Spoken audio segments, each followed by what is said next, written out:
கர்த்தரும் இரட்சகருமாகிய இயேசு கிறிஸ்துவின் நாமத்தினாலே அன்பின் வாழ்த்துக்கள். இஸ்ரவேல் கோத்திர பிதாக்களின் வரிசையில் நாம் இன்று காணப்போவது காத் கோத்திரம். யாக்கோபின் 7வது மகன் காத் என்பவரின் வம்சமாகும். ஆதியாகமம் 30:11. லேயாளின் வேலைக்காரி சில்பாளிடம் பிறந்தவன். ஆதியாகமம் 30:10. யாக்கோபு காத்தை ஆசிர்வதித்தார். ஆதியாகமம் 49:19. மோசே காத் கோத்திரத்தை ஆசிர்வதித்தார். உபாகமம் 33:20-21. இக்கோத்திர தலைவனாக எலியாசாப் நியமிக்கப்பட்டார். என்னாகமம் 1:14. கானானை வேவு பார்க்க கூவேல் நியமிக்கப்பட்டார். என்னாகமம் 13:15.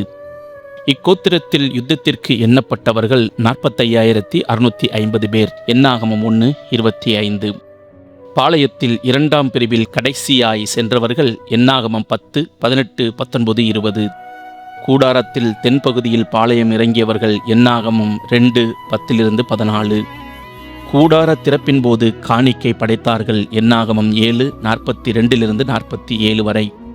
இக்கோத்திரத்தாரின் குடும்பங்கள். என்னாகமம் 26, 15-18. இவர்களில் கானானுக்குள் நுழைந்தவர்கள் 40,500 பேர். என்னாகமம் 26:18.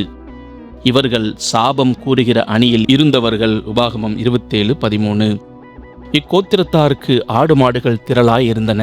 என்னாகமம் 32:1. யோர்தானின் கிழக்கு பகுதியை சுதந்திரித்தவர்கள். என்னாகமம் 32:1-33 வரை.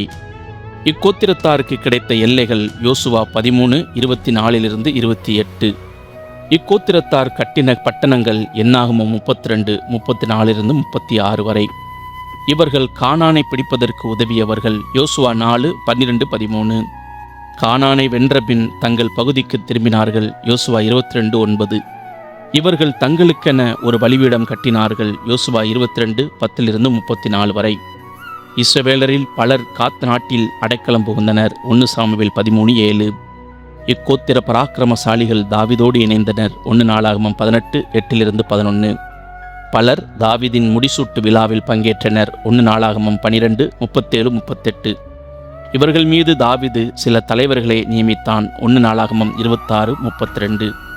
இவர்கள் ஆகாரியரோடு போரிட்டு வென்றனர். 1 நாளாகமம் 5, 18-22 வரை.